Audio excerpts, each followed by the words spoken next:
নমস্কার। আজকে তোমাদের সামনে নিয়ে এসেছি একদম ঘরোয়া উপকরণ দিয়ে ঘরোয়াভাবে বানানো এঁচোড়ের ধোকা।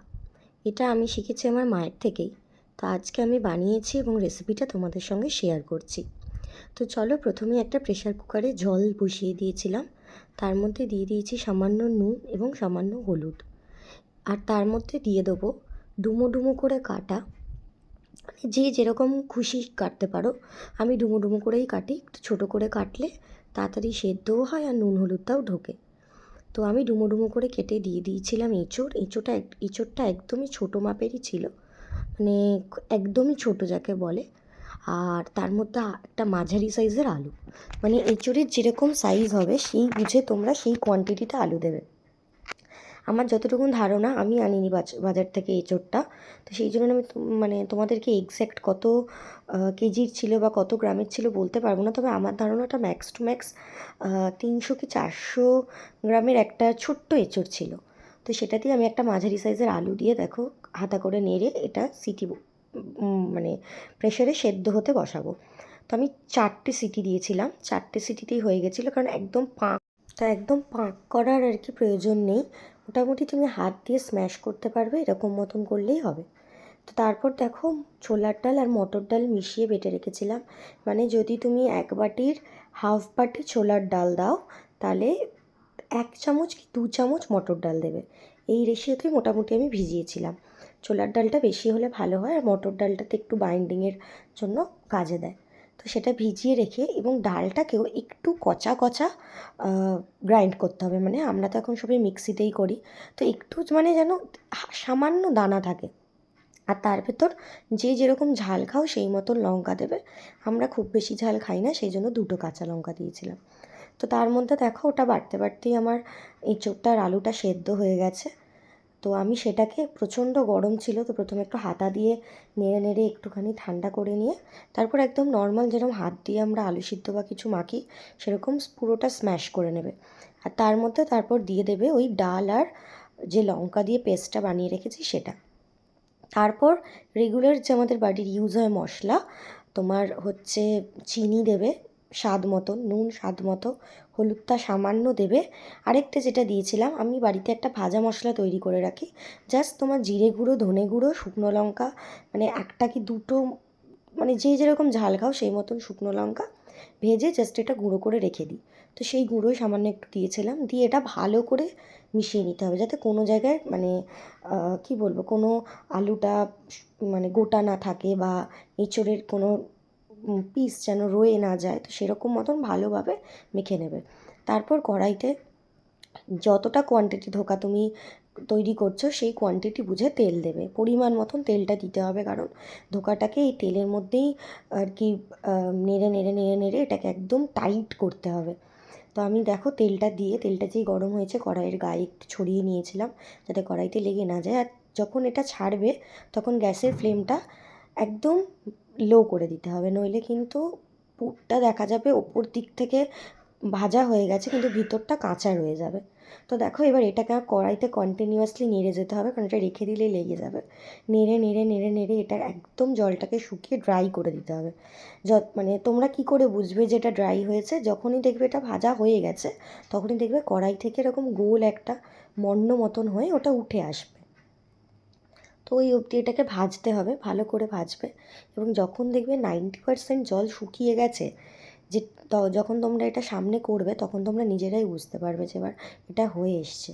তখন 2 চামচ, মানে আমি যতটা কোয়ান্টিটি করেছিলাম সেইটাতে আমি 2 চামচ, মানে 2 টেবিল স্পুন আর কি, 2 টেবিল স্পুন আমি ছোলার ছাতু, মানে নর্মাল যে ছাতুর প্যাকেট পাওয়া যায় কিনতে, সেই ছাতু এবং 1 টেবিল স্পুন বেসন, এটা আমি মিক্সড করে একটা বাটিতে রেখে দিয়েছিলাম। যেটা আমি, দেখছো এবার কীরকম শুকিয়ে এসছে, মানে এইবার আমি ওটা দেবো।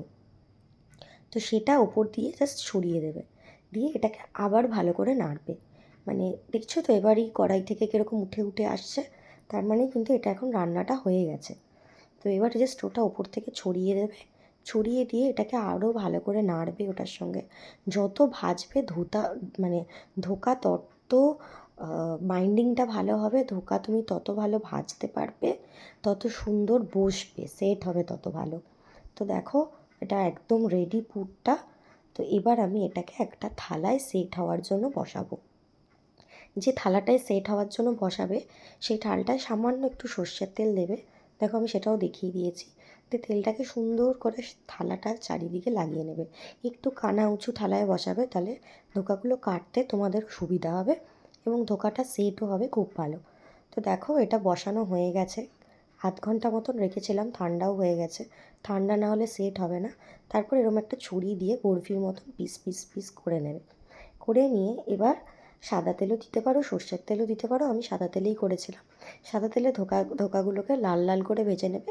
এটাও কিন্তু লো ফ্লেমে, কারণ লো ফ্লেমে না ভাজলে ওই সেমই হবে, ধোকার ওপরটা পুড়ে যাবে, ভিতরটা কিন্তু ভাজা হবে না, কাঁচা কাঁচা থেকে যাবে। তো এটা সবগুলোকে সুন্দর করে ভেজে নেবে। তারপরে এই দেখো আলু দিয়ে আমি ডালনা মতন করেছিলাম, একদম নিরামিষই করেছিলাম। তো আলুগুলোকে এরকম পিস পিস করে কেটে রেখেছি ডুমো ডুমো করে। তো সেটাকে প্রথমে একটু নুন আর হলুদ দিয়ে তেলের মধ্যে ভেজে নেবো।